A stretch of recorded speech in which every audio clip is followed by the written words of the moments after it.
After 5 years of marriage, one quiet Sunday morning, I sat on the balcony sipping my tea, watching the world pass slowly outside our apartment window.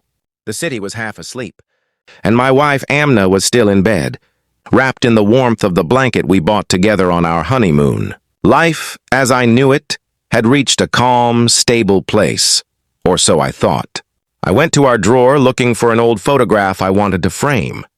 It was the drawer she always said not to open. It was just her stuff, she claimed. But curiosity got the better of me.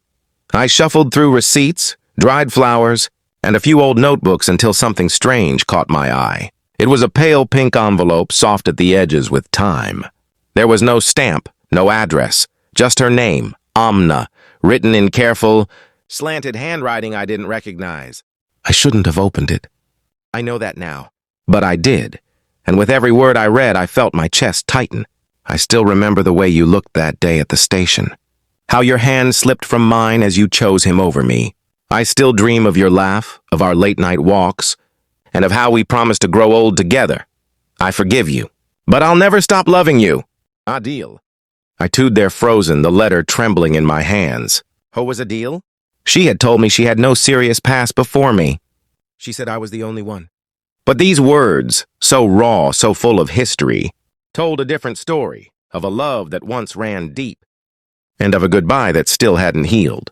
I felt something inside me shatter. For 5 years, I thought I knew her heart. I believed that love was something we both built from scratch. But now it felt like I had been living in a house with a locked room, and I had just walked in for the first time. When Amna woke up, she came into the room and saw the letter in my hands. She paused. Her smile faded. You opened it, she whispered, more as a fact than a question. I thought you said you had no one before me. I thought it didn't matter anymore, she said, eyes welling up. I buried that part of me a long time ago. I married you, didn't I? But you never told me, I said. You made me believe I was the only one, because I wanted to love you with everything I had left. She reached out for my hand, but I stepped back. It wasn't about the letter. It wasn't even about Adil.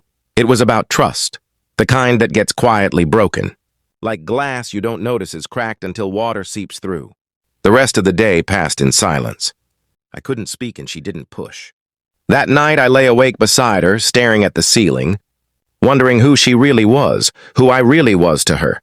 And in the stillness of that moment, a single thought pierced through my chest like a blade. Why did I get married? Not because I didn't love her, not because she didn't try, but because maybe she had never fully let go, and I had never really asked. And now, 5 years later, I was left with only questions, ones I wasn't sure I wanted the answers to.